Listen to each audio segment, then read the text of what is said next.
computer. Hi, welcome to this week's edition of 26 Minutes With. It's a show about leadership, people who are making impact and making a difference in the world today. And our guest today is a pretty big shining example of that. He's involved with, in part, with others, but he's really involved with an organization called 1040 Impact Mission. And the mission for the company, for the organization, 1040 Impact, is about bringing CEOs and entrepreneurs to the 1040 window to see their dollars at work and share the good news.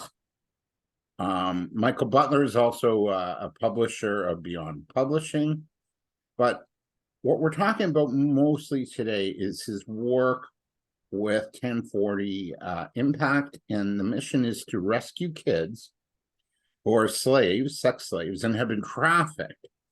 So this organization equips kids, feeds them, clothes them, trains them for life and business.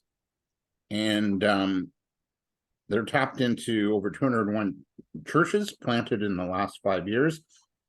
Now, not only does he do this work, but I don't know how you find the time, truthfully, Michael, but you're a celebrity, a kingmaker, a global speaker, a book publisher, and host of Around the World with Michael, ID. And also, you've got a global vision that's turning out authors into bestsellers and international speakers. And you help people find your voice, grab the mic, take the stage. So your impact with authors in 30 countries with your company Beyond Publishing has had authors speak on 6 continents and are impacting change and bringing favor to multitudes in many nations, featuring experts in health, law, business, relationships, finances, startup companies, raising capital, taking companies public, acquiring venture capital, and more. But his give back is the organization that he founded and runs, 1040impact.org, which again rescues kids in human trafficking in Asia and prepares them with business skills for life. It's quite a background, and I'm eager to get into this. I guess my first question today really is, what is it that got you into this kind of work? This is not easy work. This is real, Well, it's a good question, David. It's great to be here. Thank you so much, David, for having me on your podcast. I think leadership is one of those topics that everybody kind of has a general idea what it is, and they kind of idolize that idea or that concept of, having the corner office and having your name in lights. And I think somebody famous once said that a lot of people don't recognize success because when it shows up, it's wearing overalls and looks like hard work. And I really like what my 9th grade history teacher taught me. He was a football coach, and Coach Williams, Jeff Williams, as we began to know him a little more intimately, he told stories in class. He would tell stories for 45 minutes, and he would ramble on about a story, and we would soon come to find out it may or may not have happened. It could have been fiction, but he was just trying to make a point.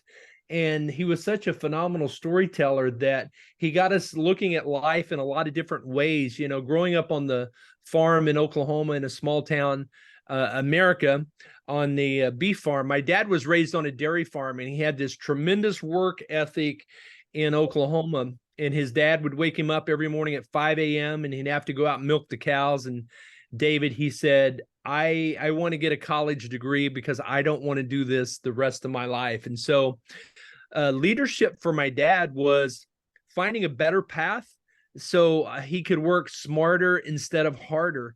It's really being able to leverage other people's success, other people's inventions, other people's labor, sweat, and tears. My grandfather was the youngest of 9. He only got a 2nd grade education. He lost both of his parents at an early age. And he had to drop out of school to work on the farm to provide, so they would have food to eat. Mhm. And he and grandmother had it tough. The first house had no electricity, had no running water when my dad was born. And we think about, or we look at some of these third world countries, like we go to developing nations like Pakistan and Afghanistan and these nations, and those nations are tough. But just looking back 100 years ago, what was it like living in America and having to milk cows 5 a.m. and 5 p.m. every day? And so I think the younger generation sometimes doesn't fully see or appreciate what parents and grandparents have gone through. And I'm grateful every day. I'm grateful every day, but also I feel this tremendous sense of debt and gratitude of not just giving my four sons more than I had, not just giving them material things, but giving them the wisdom that can really set them apart for life. When you think about the fact that a third of the world still does not have clean drinking water, when you think of the fact that there's 26 million people that are trafficked for sex and slavery and organs every year, 2 million of those are children, and it's heartbreaking. And so yes, we do a lot, but what Jeff Williams, my ninth grade history teacher, told me, David, was he said, young people, choose a career that you would do even if you didn't get paid for it. Because if you're doing what you truly love and you're truly happy, you're going to make a difference in the world, and the money will follow. So just a little bit about me, David. I grew up on the farm. I was a kid. I was a nerd kid with my library card maxed out. In fact, the library was kind of our entertainment. It was the church, baseball, and the library. It was a small town, 6,000 people, Veneta, Oklahoma, born in 1968. And literally my brother and I and my parents, we lived 9 miles out in the country. So we were so far out in the country, it wasn't like you could run to town. A lot of my friends had a paper route, and I was always envious and jealous of them because they had this paper route and they always had money. And I told mom when I was, I think 9 or 10, I wanted to make money. And so she drove my brother and I around the county square mile. So it was a 4-mile square. We started on mile 1 on a Saturday morning, picking up cans out of the ditches, the beer cans, the soda cans. And we worked hard for 4 or 5 hours. It got really hot that day. Got a lot of mosquito bites and thorns, poked by thorns and things digging through. And I was a little more ambitious than my older brother. I always had this entrepreneurial thing going. And, I figured I'm spending the money in my head as I'm picking up these cans, and I'm thinking there's going to be $5 or $6 worth of cans here, David. This is going to be great. And I think it was 85 cents is all I made that day. But I was only discouraged for a moment, and I thought, I got to get a bigger plan. I got to think bigger. Picking up cans is hard work. I can only do so much per hour. I've got to think of a better plan. And so we had a local newspaper. So a few years later, when I turned 15, I ran an ad in that newspaper. I'd saved up money to buy a push lawnmower and a gas can and a weed eater. And I'm like, I'm going to be an entrepreneur. I'm going to mow lawns and start a lawn mowing business. And much to my surprise, I guess I was an okay copywriter even back then. I got 14 phone calls from little old ladies in Veneta, Oklahoma that wanted me to mow their lawn. And I showed up and mowed their lawn, and that was a nice little business. And I tell you, I felt good. The only thing I hadn't considered, David, was I didn't have a vehicle. I wasn't old enough to drive. I had money saved for a vehicle, but I had to hire my brother or my mom or dad to drive me into town so I could mow these lawns. So I think leadership is a process. We start where we are. Hopefully we have mentors. If we don't have mentors nearby, we can search them out. And that's what I did at the library every weekend. When I was at the library, I would steal my brother's library card so I could max out his library card as well. And it's been a learning experience this whole time. And I tell people that the local funeral director was so impressed with my hustle, my work ethic. He hired me, called me and hired me. And I sold that lawn mowing business to my brother. So that was my first business divestiture and first sale of a business. And wow, it's been a fun journey. Early on, with your passion for books and maxing out library cards, yours and your brother's, that this your career in publishing now as well and you have a podcast called the Publisher Podcast, which is heard by thousands globally. You've written a book, the Single Dad Survival Guide. You've gotten on Dr. Phil, the Today Show, CNN, Fox News. Did you ever have like a vision of all this success now when you were growing up, and soaking in books and entrepreneurship and other experts and thinkers back then? Did you have a vision of David? Great question. Great question. I've asked myself that a lot. And to a degree, yes, I did have vision because I struggled with speaking back then. I stuttered as a kid. There was something about growing up on the farm. It didn't manifest when I was just around my family or even my church friends or my baseball team. But there was something, I guess, intimidating about going to public school for the first time in kindergarten and in first grade, being around a classroom full of kids I didn't know. And I realized and I accepted it that I'm a stutterer. I can't talk. Anytime I try to open my mouth, I can't get the words out, and and my friends would say, spit it out, you can do it. And it was humiliating. It was humiliating to me. And I think the librarian at my school saw an 11-year-old boy struggling to speak and kids making fun of me for stuttering. And she gave me a book written by an 11-year-old boy that changed my life. David, I don't know if she knew that the kid was 11. It had a picture. I don't even remember the title of the book or the author's name. I just remember he was 11 years old. And there was a picture of a sailboat on the ocean on the front of this. He's sailing off into the sunset. And so I'm there on our cattle farm, on our pasture 9 miles out. I'm reading this book and I'm getting inspired by this kid that he's 11, I'm 11, and I'm laying out there in the pasture looking up in the field at the clouds as they pass by, and I would see a plane fly over, David, and I would say to myself, and I would say to my dog and my brother and the cows, one day I'm going to be on those planes and I'm going to be flying all over the world to speak to people about what they can do if they believe in themselves. And that book gave me a vision for my life. Somewhere along the way, I was given a list of affirmations. A lot of them were biblically based affirmations about who I am, what I am capable of. If I work hard, believe in myself, trust in a higher power. And I would say these 100 affirmations every day. I taped them, scotch taped them to my mirror, and it began to transform my life, and the stutter went away. Amazing. You said you like baseball. I'm in the Toronto area and obviously a Blue Jay fan. And George Springer it had to overcome a stutter as well. And there's a beautiful story at the beginning of the season this year where he, another young boy, also too had to overcome the stutter, and they got connected, and they actually met, and it's so George is now a mentor to that young boy to help him with his stutter.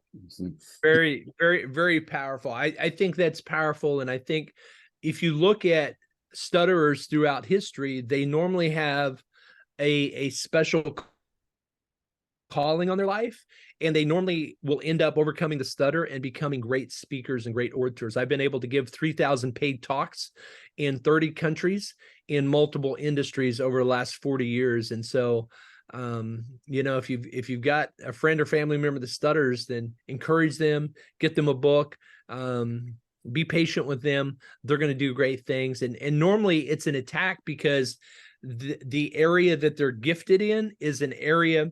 And this is true for any strong gift. If somebody has got a strong engineering mind, they're going to be attacked in that area to not fulfill their purpose. If somebody's got the gift of being an orator and being a speaker, it's not beneficial for the world for them to step fully into their gift and their calling and their talent. So just encourage those around you. And this is part of leadership, right? Leadership is not waiting for the promotion in the corner office. Leadership is seeing a need that needs to be done and fulfilling that need. A good example of that is my dad. My dad just recently turned 80 years old. He's my hero. He's an amazing father. He worked hard. He provided well for us. I'd never heard my dad utter a cuss word, David. There's things that he's apologized for over the years where he said he could have done differently, because like any parent, you do the best you can at the time, and there's times you lose your cool, or you could have done things better. But for the most part, my father is just an incredible man. I know a lot of people say that about their parents, but truly my father's respected the world over for the impact that he's made. But he was one of these leaders that didn't need the spotlight, didn't ask for the spotlight, didn't do things for show. He would rather make a donation anonymously, and he would rather let his good works go unannounced, because he knew he had a greater reward, and he wasn't doing it for the recognition. He was just doing it for the sheer fact that it was changing somebody's life in a positive way. And so I get so much of what I'm doing today as a result of the way I was raised and the way my parents treated people, and sowed good gifts into people's lives and encouraged them and lifted them up. So, right. And that's amazing, given the fact that, they lost their parents at an early age, so they had to really tap into their inner strength, their inner, guidance system. What did your dad then end up doing? Did he move away from farming and into a different career? What was his? It's interesting. So dad really had two careers. The farming was more of a hobby than a career. It was more of him trying to reconnect with his childhood, reconnect with his nature. And he will tell you, he didn't know it at the time when he bought the farm. He was trying to reconnect with God. But he actually did reconnect with God later in life. But it was actually, I was 5, so it was kind of, he was still young, so it wasn't like later in life. So his first career, he was an electrical engineer, and he worked for the local power company.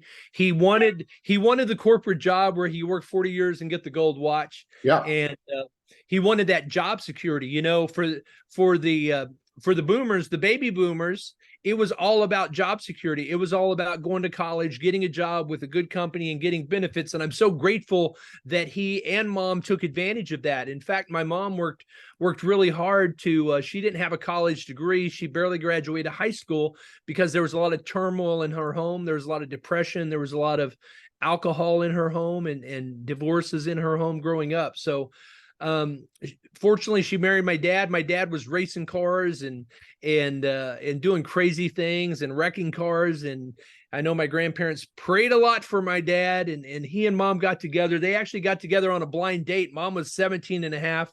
I think she had a fake ID to get in the fondue club in Tulsa, Oklahoma.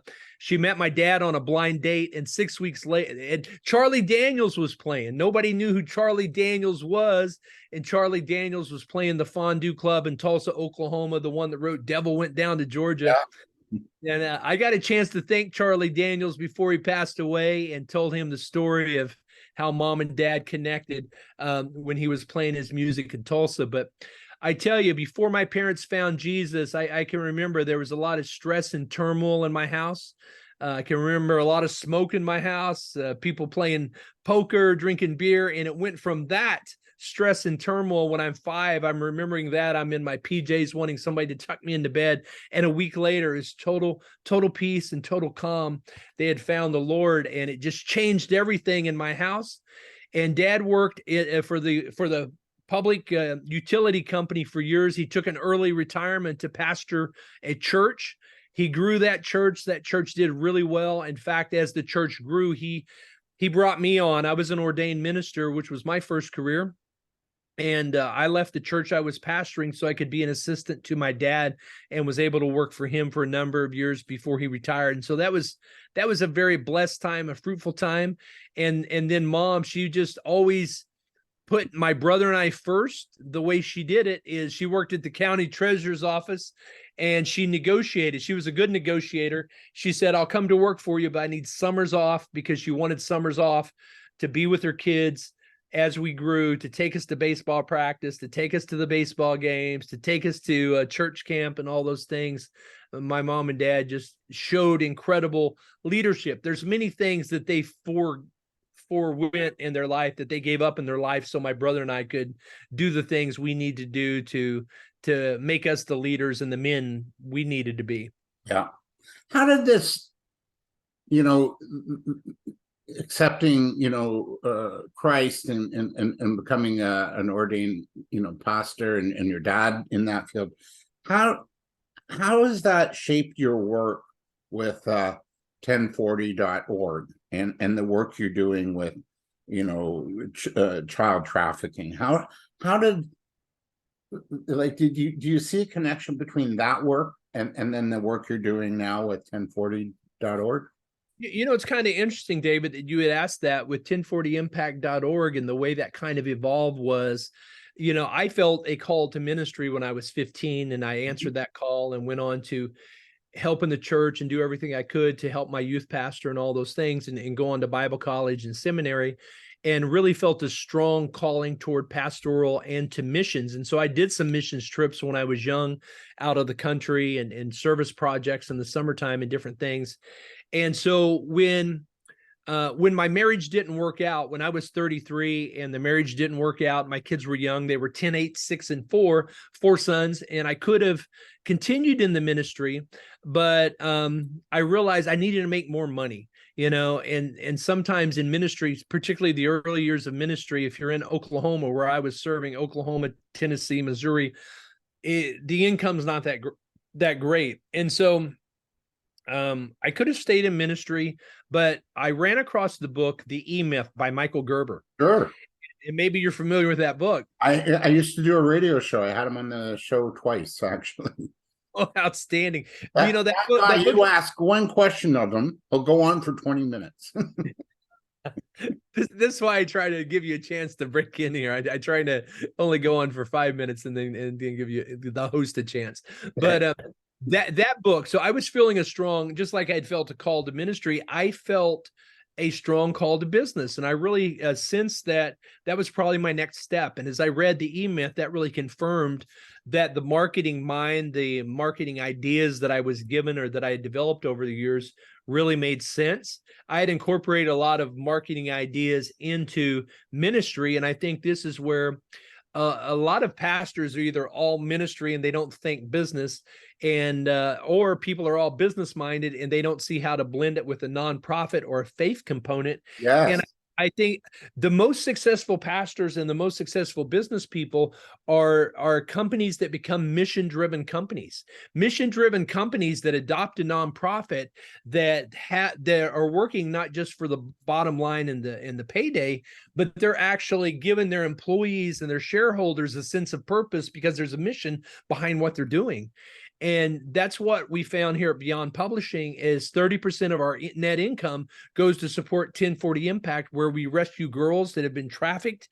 And we have 4 safe houses in Asia, Texas, and Oklahoma that we rehabilitate 375 girls on a daily basis, Wow. ages 6 to 17, with food, clothing, shelter, education, preparing them for life so they don't have to be trafficked again. We serve them 40,000, them and the staff 40,000 meals a month. And we've been doing this now ongoing for 7 years. And it's grown from 55 kids to 375. And we're prepared to grow even more. That's amazing. And, you talk about, your dad and, the sort of more relaxed farmer, and then he got into the energy capacity, and with his engineering background, and also the fact you grew up in Oklahoma, and Oklahoma is known for some really violent storms and hurricanes, or Tornado Alley.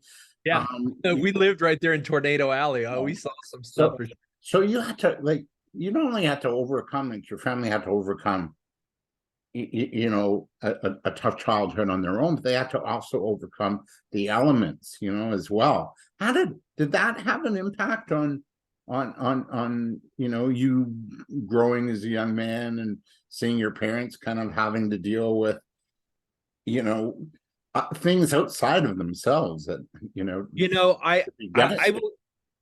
I will say this: kids really learn by example. It doesn't matter what you say; it's what you do as a parent, And I've made my share of mistakes as a father of 4 and a grandparent of 2, and my parents always led by example, and they were always truth tellers. They were always honest. They were always hardworking, and they were always helping out their their neighbors. We grew up on a farm where, you would see a barn raised where all the neighbors would come and build a barn, and the next day there was a barn, and those days are kind of gone, but those are the things that made America and Canada great.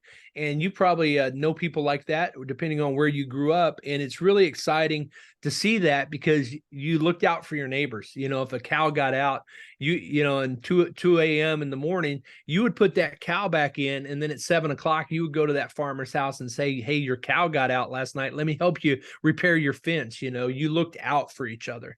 And so I think that's what I really learned. I learned that you tell the truth, and even if it hurts you and you're going to lose a little sleep, you look out for your neighbors, because you realize they're looking out for you as well. And so there's a lot of leadership lessons there. And, Michael Gerber talks about it in the E-Myth. He talks about systematizing your business. Sure. He talks about doing what you're good at and hiring towards your weaknesses. And just because you're good at making pies doesn't mean you should start a bakery. And so he really gives the business side, right? The business aspect of, if you want to be successful in business, which would apply to ministry, running a nonprofit. Because listen, a lot of people come to me and say, hey, I've got this idea. I want to run a nonprofit. I'm really passionate about XYZ. And 9 times out of 10, I'll tell them, don't start a nonprofit. It's too much work. You don't realize what's involved. You're going to spend all your time fundraising, and it's like running a company and you're not getting paid for it. And so unless you're truly feeling called to start a nonprofit, partner with a nonprofit that's already doing what it is you feel called to do. That's a good first step, because it makes your journey a lot easier, and you can probably impact a lot more people. But surround yourself with good people. If you do start a nonprofit, make sure you got the right leadership team on your board. And so lead by example, and realize that if you've got the right people around you, if you're looking out for them, they're going to notice your example, and they're going to be looking out for you as well. And when they come and challenge you on your blind spots, don't get defensive. Say, thank you for telling me I've got a hole in my fence and my cows are getting out. Thank you for helping me fix the fence. Really important stuff. Now, you mentioned your dad, you credit your parents, you credit your, what you read. Who are some of, who are your go-to mentors? Especially now, especially in your adult years, where you made the shift from being a pastor to going into the business world. And there definitely is a connection between the two. I agree. I think you have to have a mission, you have to have a vision. You want to be doing good in the world, right? Most companies that are successful are making an impact. Michael Gerber too. I don't know if you know this, but he's quite a spiritual man. He's got a big religious connection. So, but he's doing good work. Yeah, and he's still doing quite a number. I would say I've got a really diverse group. So from my background in ministry and the faith-based community, also as a pastor, I did a lot of counseling hours. So I had a lot of therapy with people, but also, when I went through my divorce and dealing with personal issues of abandonment and issues of addiction and anger, those kind of things, I would spend thousands of dollars and hundreds of hours on the therapist couch saying, why do I feel this way? Why do I keep having this problem? Why do I keep, going around hitting the same wall again and again in business and in life, in relationships? And in starting my companies, I wanted to be as successful as possible. And I realized that most people, John Maxwell calls it the law of the lid. You hit the lid, and this is as far as you can go, because your ability to produce income and to do good in the world is based on your ability to grow as a leader. And so I always wanted to have a different type of counselors. The Bible says, the book of Proverbs, Solomon, the wisest man, says, in the multitude of counselors, there's wisdom. And with counselors, a multitude of counselors wage war. So you don't want to go based on your own opinion. So not only have my parents always been wise sounding boards, and I got to realize, because they are my parents, they're going to have a jaded view of their son, right? So I also want to get around people that aren't afraid to tell me the truth, because I realize, hey, that's family. I can't share everything with them, and they're not always going to give me honest feedback. Sometimes they, if you're getting coaching from family, that's a that's a double-edged sword. So either they don't believe you, or they believe in you too much that they're not going to tell you the truth. And they're like, oh, you can do whatever, you know, and they can see you're screwing up, but they're not going to be honest with you.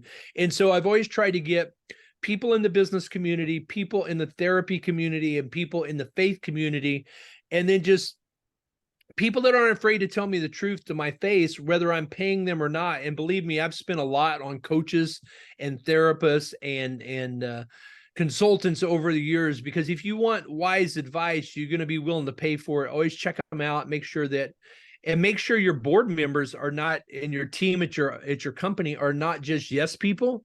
Sometimes people are yes people that are just ass kissers because they want to keep their job. They want to keep their paycheck, and they're afraid if they confront you on an issue as the leader that you're going to fire them. And you don't need people like that are yes people around.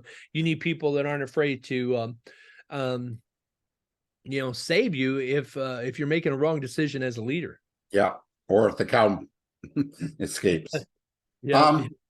We're going to wrap up the 26 minutes this section of today, but I want to get into more about what you're doing with 1040.org, because that's really to me, that's also really super big stuff. And I'm just I'm amazed at the work you're doing, and I'm also amazed that you've got and you seem to manage. You've got 4 boys, and you know, and then you've got my boys are grown, and so it's a little more like I'm looking at them to take care of me now. They're 33 to 27, so the hard work's over. They're all successful and doing well in their respective locations and in their respective industries. So 1040 Impact, be sure and say Impact, because 1040impact.org will take you to the website.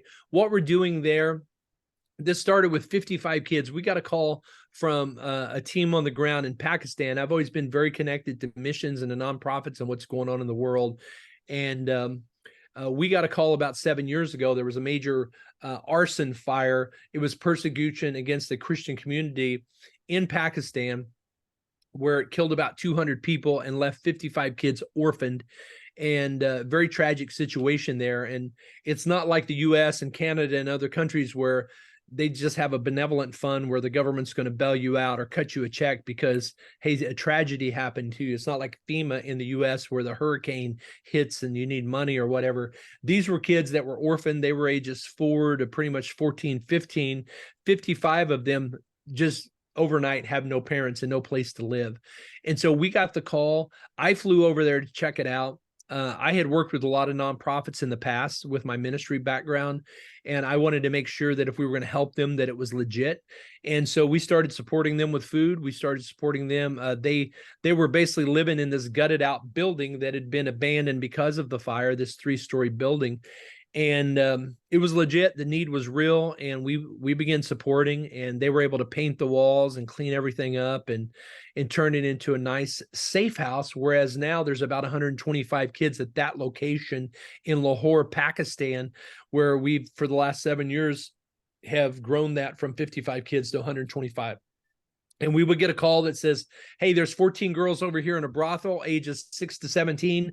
They're having to service 12 men a night, and they're being trafficked. And if you can purchase them for $100 or for $200, then we can redeem them and give them a safe house to live in and take care of them and give them the medical care and the education that they need to move on with their life and heal from this tragedy and this pain. Because like the kids that we rescued from the fire, they too had no parents. They were kidnapped along the way, and they were targeted. And if they had parents, some of them, their parents sold them because they were desperate. And it's just a desperate cycle. It's an economic cycle, and it's a cycle of spiritual darkness over there, where there's a lot of traditions and there's a lot of wrong information, and people are put down over there. And it's not illegal for a man to rape a 12-year-old girl over there, and he will not be prosecuted for that. It's a tragedy. It's terrible. It's awful. It's it doesn't match the standards of anything the UN or any other Geneva Convention has set up, but that's the way the country is ran over there. And fortunately, more and more people are waking up and becoming aware, and finding the Lord and living right and doing what's right, and they're building strong families over there, and there's marriages, and there's still a lot of the marriages where it's an arranged marriage, where a 40-year-old man is marrying an 8-year-old girl, and we don't condone that at all. But there's a lot of Christian marriages where there's legitimate marriages of people that are really in love, that are truly living by the Bible, and they're not marrying they're not subjecting their underage children to marry an older man that they don't want. They're actually letting the daughter choose, this is the man I want to marry. I'm 18 years old. I'm in love, and it's truly done the right way over there. So we're seeing some positive hope. There's more and more of that happening. Our staff over there, we have a full-time staff of 25. We have 4 safe houses. 2 of the safe houses are based out of our team leaders' homes. They're all Pakistani. That's based in Islamabad, Multan, Sahiwal, and Lahore. And two of the safe houses that are based in industrial areas, away from a residential area, they are staffed full-time with staff. We have security cameras there, and we have staff on site 24/7. Unreal. Okay, let's take a break. We're going to come back with a deeper dive.